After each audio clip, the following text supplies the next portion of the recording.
నమః. శ్రీ పూజ్య శ్రీ అన్నపూర్ణాంబా సహిత అమృతానందనాథ గురు పరంపర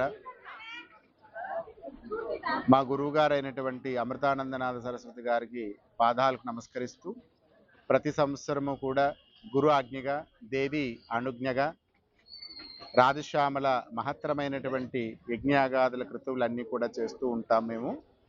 అయితే ఈ సంవత్సరం 17వ సంవత్సరం మన విశాఖపట్నం పాతగాజువాక జంక్షన్ లంకా గ్రౌండ్లో ఈ మహత్తరమైనటువంటి దశమహావిద్య సహిత చండీ రాజశ్యామల మహాయాగాన్ని నిర్వర్తించడం జరిగింది.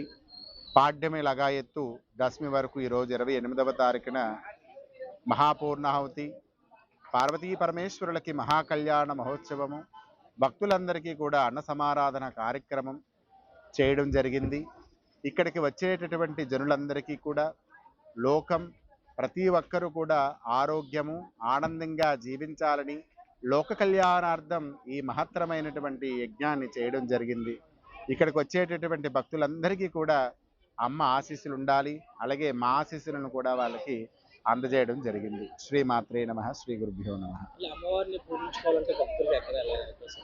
అమ్మవారిని సాధన రూపంగా చెయ్యాలంటే స్వామీజీ శ్యామలానందనాథ చారిటబుల్ ట్రస్ట్ వారి ఆధ్వర్యంలో శ్రీ విద్య యొక్క తరగతులని అంటే వాళ్ళ క్లాసెస్ అయినా చేసుకుందాము, అమ్మవారిని ఉపాసన చేద్దాము, అమ్మవారి పూజా విధానాలు తెలుసుకుందాము అని అనుకుంటే సింహాచలం పాతగోశాల దగ్గర ఉన్నటువంటి శ్రీ రాజశ్యామల అమ్మవారి యొక్క పీఠానికి విచ్చేసినట్లయితే అక్కడ వారాహి అమ్మవారు కూడా యాగశాలలో దర్శనం చేసుకోవచ్చు.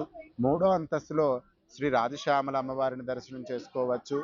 భక్తులు సర్వకామ్యములు తీర్చేటటువంటి జగన్మాతే శ్రీ రాజశ్యామల విద్య బుద్ధి శ్రద్ధ యశస్సు ఉద్యోగం వ్యాపారం రాజకీయం భరతనాట్యం కళలకు అధిదేవత అయినటువంటి శ్రీ రాజశ్యామల అమ్మవారిని ఎవరైతే ఆరాధన చేస్తారో వాళ్ళకి సర్వైశ్వర్యములను అనుగ్రహిస్తుంది భగవతి.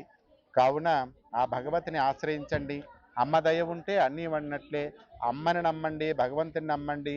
మానవాన్ని నమ్మితే మీరు మోసపోతారు, భగవంతుని కనుక మీరు నమ్మితే సదా అమ్మ రక్ష మీకు ఉంటుంది. శ్రీమాత్రే నమః. సర్వేజన సుఖినో భవంతు.